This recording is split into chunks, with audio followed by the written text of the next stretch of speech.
My wife cheated with her boss, and my daughters helped her hide it.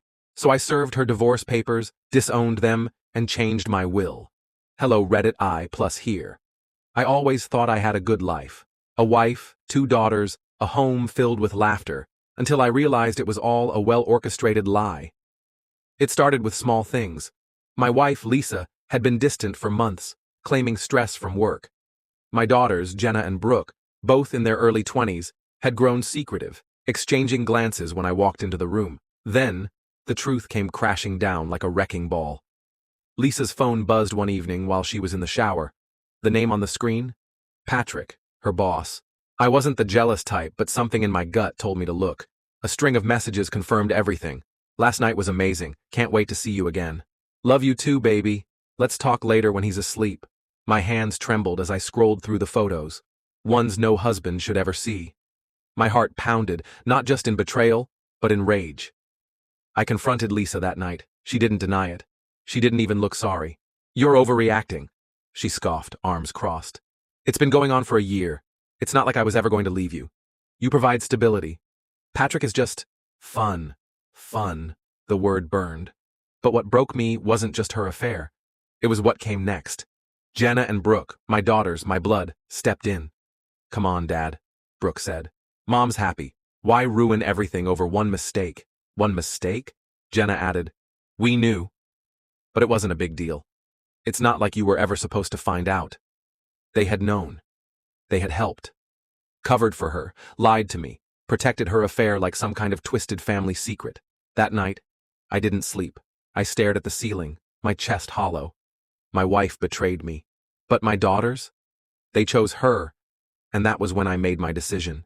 You see, Lisa expected a fight. She thought I'd grovel, that we'd go to therapy, that I'd be the good husband and sweep it under the rug. Instead, she came home 2 days later, to divorce papers waiting on the kitchen table. You're joking, she scoffed. Number, I want you out by the end of the week. Her smirk faltered. Then came the waterworks, the apologies, the excuses, the gaslighting. I made a mistake. You can't just erase our family over this. But I wasn't listening. Jenna and Brooke didn't take it seriously until I called them over. I sat across from them, cold and empty.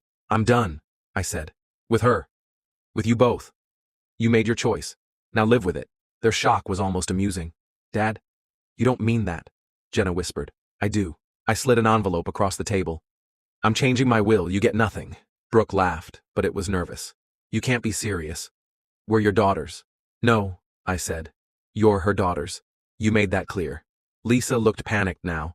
Maybe she thought I'd forgive and forget. Maybe she thought, in the end, family always wins.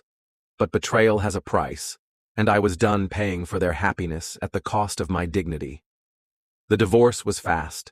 I had all the evidence. She walked away with little. And Patrick? He didn't stick around for long.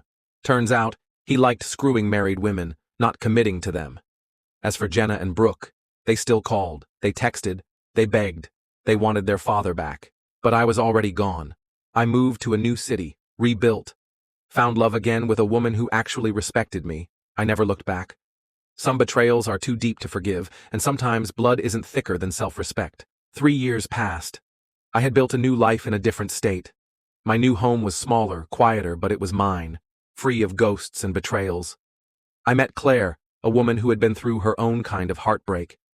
We understood each other, no lies, no masks, just 2 people trying to rebuild. But the past has a way of creeping back in. One evening, as Claire and I sat on the back porch watching the sunset, my phone buzzed. I barely glanced at it before silencing it. Jenna. Again. It had been months since her last attempt to contact me. Over the years, both she and Brooke had tried everything.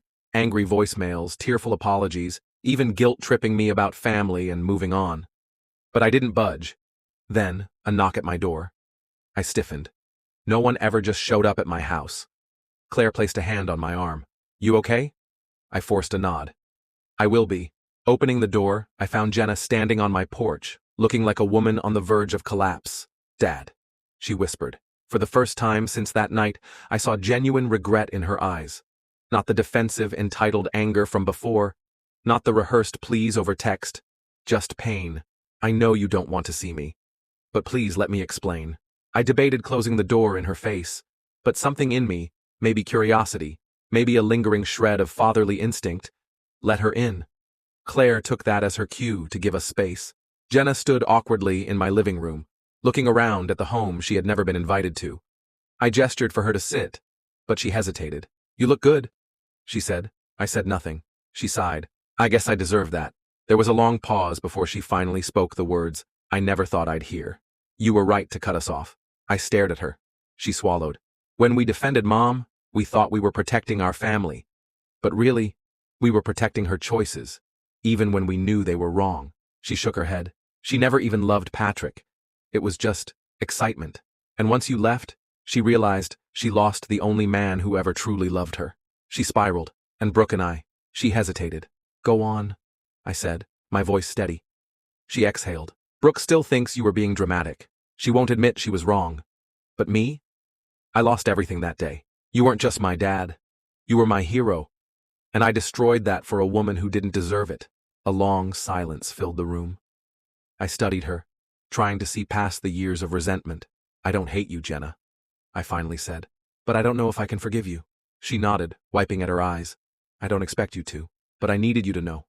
I regret it. Every single day." I looked down at my hands. For the first time in a long time, I felt something shift inside me. Not anger, not bitterness, just tiredness. Maybe, just maybe, the door wasn't completely shut, but it wouldn't be easy, and I wouldn't be the one chasing after them anymore. After Jenna left, Claire returned to the room, settling beside me. "How do you feel?" she asked. I let out a long breath, like the past finally caught up to me. She squeezed my hand. "And?" I looked at the door, where my daughter had walked out, then back at the life I had rebuilt. It's not my burden to carry anymore. I had made my peace. They had to make theirs, and for the first time in a long time, I felt free.